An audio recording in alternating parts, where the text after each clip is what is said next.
Hey, y'all, I'm Bud Elliott, and this is my college football summer school series on Cover 3. I bring on the team experts from the 24/7 sports staff and ask them the questions I care about. No fluff. Which players will be toughest to replace? What position groups are sneakily better or worse than I realize? We get you the scoop on each team in 20 minutes or less. Let's go. Hey, guys, welcome back into Bud Elliott's Summer School. Today, we're going to talk a little NC State. To do that, I'm going to bring on my friend Cory Smith of PackPride. Cory, had you on last year. Really happy to have you back on again here on Cover 3. And let's talk a little NC State. Yes, sir. Let's do it. All right, so 2022, a ton of guys came back off a really strong 2021 team. And people kind of thought maybe that's the year they make the leap because they did bring so much back. But instead, they got worse, 8-5. Offense was kind of problematic at times before Devin Leary, the quarterback, got hurt, and then it just completely fell apart once he got hurt. Defense was still pretty darn good. Not to go negative off the bat, does it feel like they missed their window or missed one of the better windows they're going to have? Yeah, it definitely does. You look back at last year, and you mentioned, I know Tim Beck's offense was your absolute favorite. You look back at all the running back passes, all the passes behind the line of scrimmage, and some of that was because of the fact that the wide receiver core just wasn't up to what they wanted last year. You bring back, obviously Thayer Thomas was great last year. You bring back Devin Carter, and Thayer Thomas was what he was, and he's not a dynamic receiver. He's a great third down safety valve, a guy that can get you some touchdowns, but not a game breaker. Devin Carter really wasn't either. And I know you just talked to the guys of West Virginia a little bit ago, and Devin Carter going there, I think, is a great fit for him because he's a big receiver, has a chance to be a playmaker over there, but wasn't great last year. And obviously all of the injuries, Devin Leary going down, and then MJ Morris, a guy that stepped up and looked like was going to be the savior at the end of the season. Then he goes down, and they're forced to lean on Ben Finley, who's now entered the transfer portal and ended up going to Cal. So for NC State, going into this season, it's a lot of hope that guys can step up in big spots, especially with losing Drake Thomas and Isaiah Moore, guys at the middle of the linebacker position that were so reliable in the last several years. But you look at the offensive side of the football, you're hoping that you're bringing in a guy in Robert Anae that can really change things too. Let's start there with Anae. This offense was 104th in Bill Connolly's SP Plus offensive ratings last year. So there's room to improve. Okay. And like last year, the run game, I thought they ran the ball a lot, but not efficiently at all. Like their efficiency metrics for the run game were terrible. The pass game was okay. And then that, fell apart once Devin Leary went down. Anae's had some really nice offenses. Virginia, Syracuse. What have you seen as far as the changes that he's implementing for NC State? Well, the one big game that we got to see was the spring game, and that happened to be during pretty poor conditions here in Raleigh. So we didn't get a chance to really see what they want to do. Now, we did see Brennan Armstrong still throw 28 passes, but also threw 2 picks in that game. So, not a great sample size of what you expect from this offensive system. But, everything that we've heard from people outside of, the practices and things like that is the fact that they want to go to more of like an air raid system.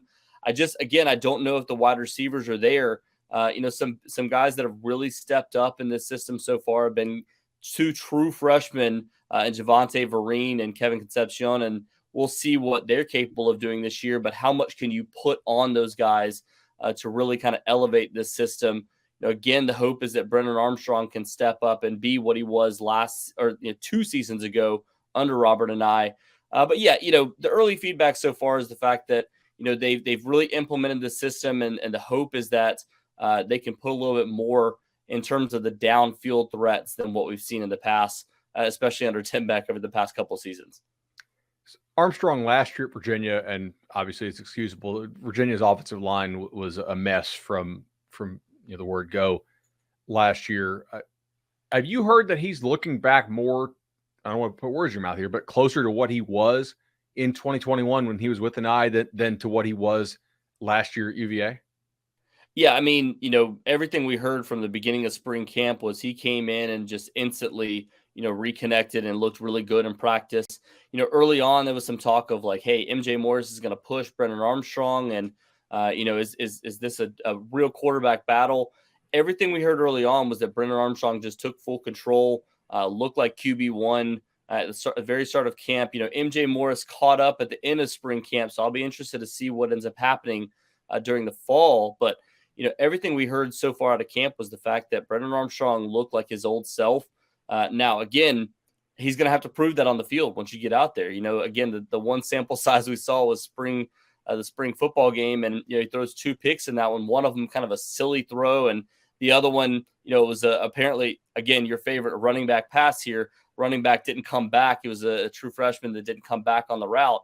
But yeah, this is a system that's going to have to prove itself, and Brennan Armstrong is looking to do the exact same thing. And I think him and Robert and I getting back together, I think is a great fit for what NC State wants to do. They want to retool. They want this offense to have a completely different look.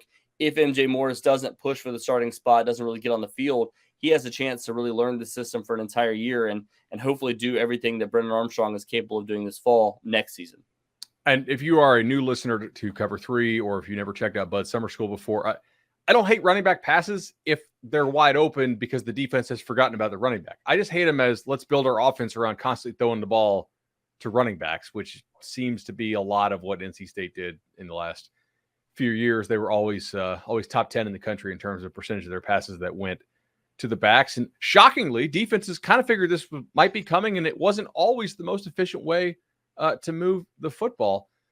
Now, those backs weren't always the best at running the ball. Part of that may be due to the offensive line. I have to ask you here, so they lose 2 all-ACC offensive linemen off this unit. Is there a concern here? What do you think the level of play will be from the offensive line? Yeah, at those spots, actually, at the end of the year last year, one of those guys being Grant Gibson, who was a all-ACC center 2 years in a row for NC State. You look back at the end of last season, Dylan McMahon, who was the right guard and left guard, kind of fluctuated between there. He's actually a true center.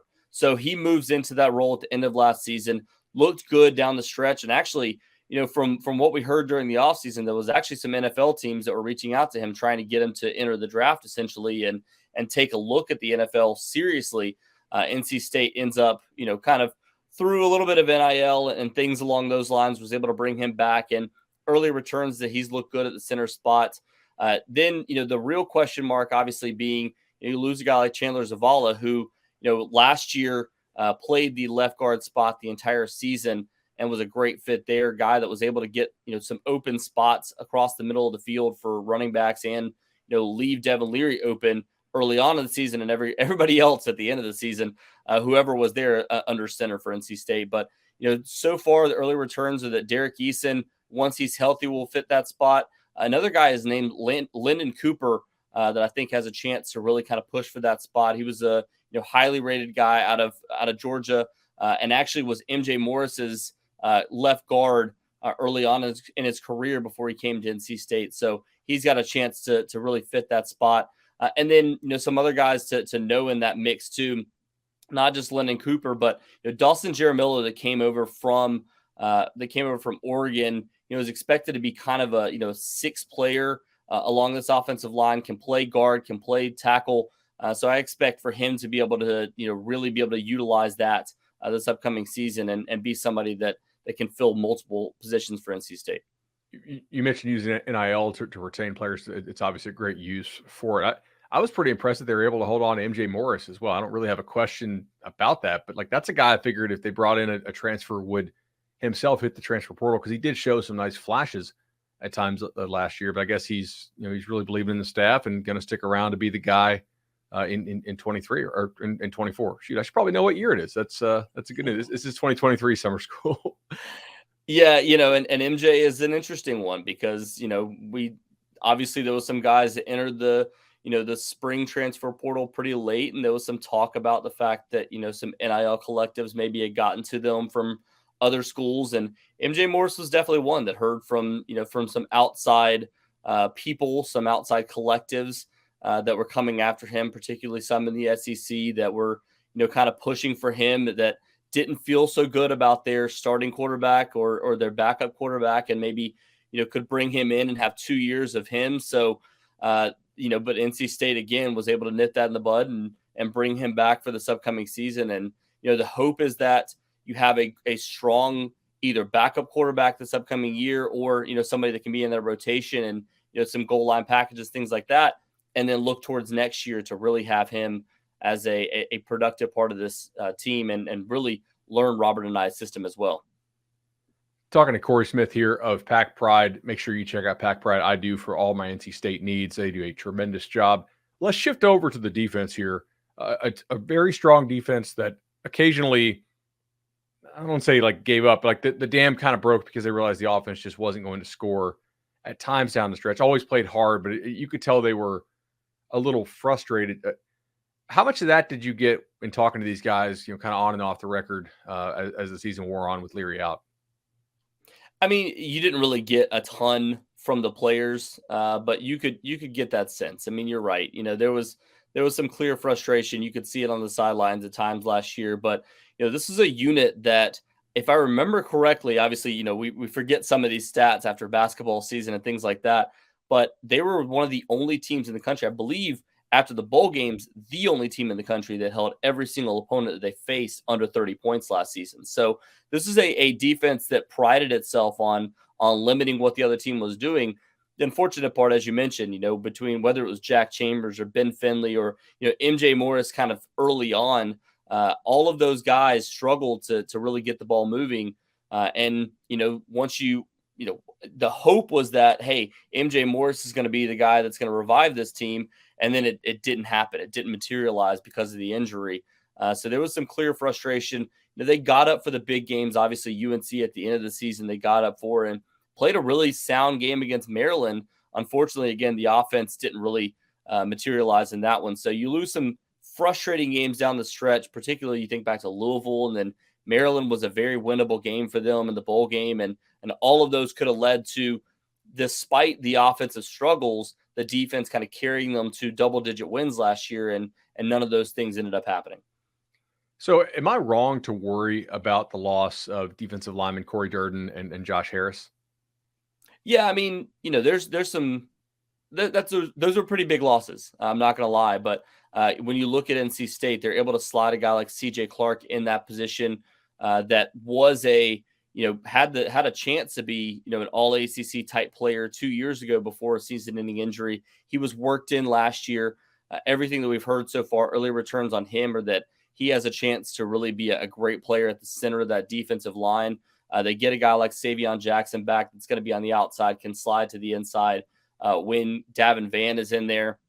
And then you get, everything that we've heard so far. A guy like Jakevius Hibbler is one that's been a little bit of a surprise. He goes by Red Hibbler as well. JUCO transfer that came in NC State and has a chance to really fill that gap. So, yeah, you're losing a lot in Cory Durden. And obviously Joshua Harris was somebody that, played really, really well for NC State when he was asked to. Lost a ton of weight last offseason and came in as a great player. Going to Ole Miss, I think he has a chance to be in a good rotation there. Would have had a great chance at NC State too. But, I just think with the emergence of CJ Clark, the writing was kind of on the wall that he was going to be the starter this upcoming season. So after Cory Durden goes to the NFL, he ran out of eligibility too. So it's not like he left NC State. And then, as you mentioned, a guy like Joshua Harris that leaves the program, I think CJ Clark has a chance to really, really shine this upcoming season at that defensive tackle spot. I'm glad you said that. I see him on my screen as being gone. I have to ask, but in the back of my mind, I'm like, NC State always develops big guys. They never are just terrible on the defensive line, typically, because of the great job that the program does with their strength conditioning and their scouting and player dev. So I'm curious if the answer will be similar when I ask you about the loss of Isaiah Moore and Drake Thomas at the linebacker position, two guys who I think the other 13 ACC schools are extremely happy to see no longer playing in Raleigh. Yeah, I mean, if we're talking about losses, those are much more significant. The hope is that Devin Betty and other guys that have waited their time. Jalen Scott is another one that's waited his time. We've heard a lot about Caden Fordham, a guy that could really step up along those linebacker spots. The one positive for NC State they get back, you lose Drake Thomas and Isaiah Moore, two of the most productive players in NC State history. Like, Isaiah Moore is the only player to ever wear the number 1 jersey more than 2 seasons. And for those that don't keep up with NC State, that's the biggest leader on the field. That is, whether it's offense, defense, special teams, the guy who wears the number 1 jersey in Dave Doran's system is the biggest leader on the field. And he wore it 3 years straight for the things he did on and off the field. So Isaiah Moore, massive loss. Drake Thomas, one of the most fiery linebackers you're ever going to see, despite being, somewhat undersized according to NFL metrics. But, you get a guy like Peyton Wilson back last season, kind of worked his way back into the system after having a season-ending injury the previous season. The hope is that he's fully healthy this upcoming year. If he's fully healthy all year long, they feel really, really good about that linebacker position still because of what he brings to that. The big thing is going to be the middle linebacker spot, who steps up there and who's really the guy that shines at that position, because that is massive for what NC State wants to be able to do in a 3-3-5 system. Yeah, those stacks they keep with those guys they get back there, that's usually really impressive. I'm curious to see how that plays out. In the back end, so 3 of the top 5, according to snap count, are gone. And maybe I'm wrong to not be that worried. I feel like they're good at corner, safety. I have more doubts. Can you set me straight there? Yeah, safety is a big one. Okay. If you're worried about linebacker position, you're worried about safety too, because you had two, one guy that was all ACC multiple years, and Tanner Ingle that's now gone. And I talked about fiery players and undersized players that lived up to more than expectations. Tanner Ingle is one of them.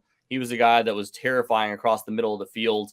And then you lose a guy too in Cyrus Fagan that has been a really big player for NC State, transferred from Florida State and became a big fit for what they wanted to do. You also lose Derek Pitts, but he kind of faded out at the end of the season. Aiden White was first team All ACC last season at the cornerback position. And then Shaheem Battle was a guy that could compete for, first team All ACC duties this upcoming year. Didn't quite have the stats, didn't have interceptions or a pick six or anything along those lines, but he's just a really sound, cover corner over on the opposite side of Aiden White that I think those two can play off of each other this upcoming season. They've got potentially one of the best cornerback units in the ACC. Then you look at the back end. You mentioned, the safety spots. Sean Brown is a guy that we've heard has stepped up in a big way this offseason. The hope is that, for a young guy, he can step up and be, great fit for that. And then, a guy that didn't play much this offseason was Devin Boykin that really fit that safety position, was in a rotation last year. Also, out of necessity, played some nickel last year. So I think he could fit there. And then another one that, they've had come in this offseason, ODU transfer, guy that only has 1 year left, and Robert Caldwell. He has a great chance to really, step up in the system too. So they went out and got some needs. I completely forgot to mention it, but Noah Potter along the defensive line was somebody they went out and got too, that was from Cincinnati, previously from Ohio State. So they went out and filled some of those needs with some transfers that I think have a chance to really step up. And Robert Caldwell along that, that nickel spot. Terrence Hinton is another one too that could push for that. Those guys have a chance to really step up this season too. So Dave Doran has won 7 or more games in 8 of the last 9 years, basically every year since he took over. The first year, let's go ahead and throw that out the window. That was a little strange situation. Do you feel pretty good about their ability to get back to at least 7 wins this year? I do. Yeah. I mean, I saw the odds came out last week. 6.5, I think, is the number from DraftKings. I'm sure Vegas will probably follow a pretty similar number there. But I do think this is a chance. We talked about it before the 2021 season. Everybody's like really, really down on this team after 2020. And, I talked a lot about yeah, I know. I remember exactly. Yeah, we both thought, they would definitely exceed 6.5. And I think there's a chance that they can get back to 8-9 wins this season.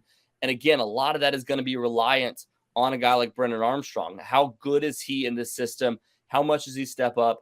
You look at the you look at the non-conference, and obviously Notre Dame is a little worrisome. You start the season with a potential, speed bump there, and UConn on the road to start the season. UConn, that was a team that, down the stretch last season looked significantly better than what we expected from them. But, and then in the ACC, they do face Florida, or actually, I believe they missed Florida State this year, if I remember correctly.